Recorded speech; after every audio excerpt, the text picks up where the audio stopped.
Hello there, and welcome to the weekly Outside Views report on the politics in Asia and Oceania. The Philippines have accused China of carrying out a military laser attack on one of their coastal defense ships in the South China Sea. The Ministry of Foreign Affairs formally lodged a protest at the Chinese embassy in Manila on Tuesday. The Chinese Coast Guard's actions constituted a threat to Philippine sovereignty and security as a state, the complaint said. Some crew members of the BRP Malapascua were temporarily blinded by the laser beam, as the Coast Guard announced on Monday. They spoke of a blatant disregard for Philippine sovereignty rights.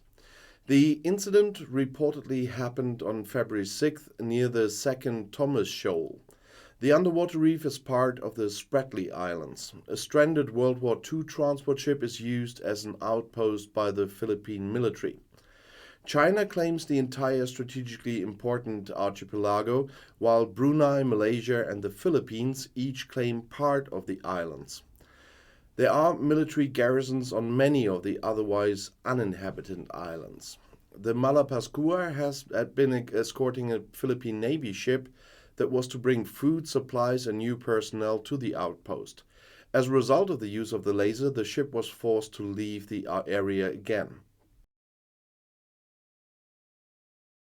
Germany and Malaysia want to further develop their economic and political relations. This was confirmed by German Federal President Frank-Walter Steinmeier and Prime Minister Anwar Ibrahim on Friday after talks in the capital Kuala Lumpur. Steinmeier made it clear that Malaysia could help the German economy to reduce one-sided dependencies on China, for example. Malaysia is already Germany's most important trading partner in the Southeast Asian community of 10 countries of ASEAN. Almost 1,000 German companies are currently active in the predominantly Muslim country with almost 34 million inhabitants.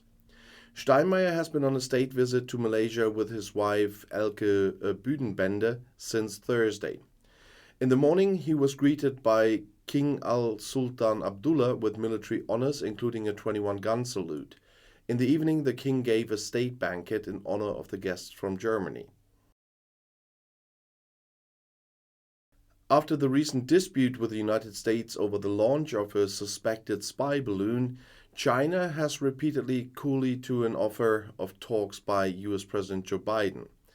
The US cannot ask for communication and dialogue while stoking tensions and escalating the crisis, that was said by Foreign Ministry spokesman Wang Wenbin in Beijing on Friday. Biden had previously emphasized that he wanted to see talks with the head of state and party leader Xi Jinping.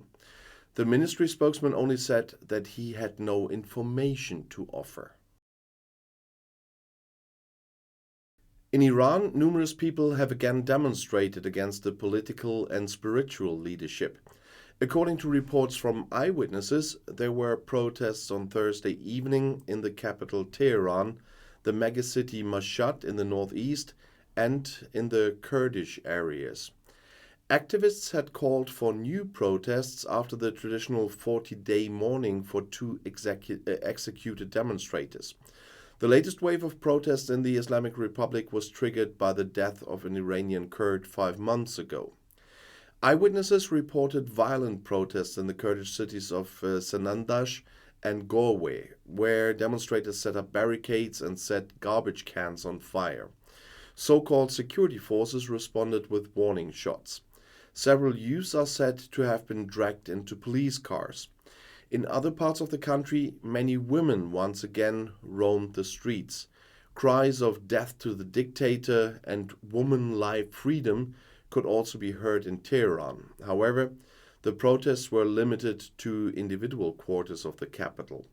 The situation in the center remained calm. In the past few weeks, the street protests after the execution of 4 demonstrators had initially decreased. Many women are now expressing their protests by ignoring the obligation to wear a headscarf. President Ebrahim Raisi recently declared the protests over. China's leadership has announced a great and decisive victory in the fight against the coronavirus. After a meeting of the Standing Committee of the Communist Party's Politburo on Friday, a statement said that since November, China's handling of COVID-19 has experienced a smooth transition into a relatively short period of time. Practice has shown that the Central Committee was correct in its assessment of the pandemic situation, its decisions, and strategic adjustments. The session was chaired by state and party leader Xi Jinping. More than 200 million infected people have used medical services, according to state media reports in the Politburo statement.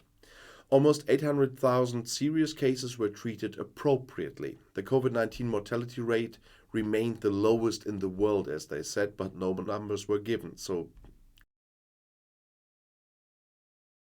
Japan posted a record trade deficit in January amid slowing demand from China. As the Ministry of Finance in Tokyo announced on Thursday, the deficit in January was 3.5 trillion yen. The value of imports rose 17.8% to 10 trillion yen amid higher energy prices. Japan, which is poor in raw materials, is highly dependent on other countries for its energy supply.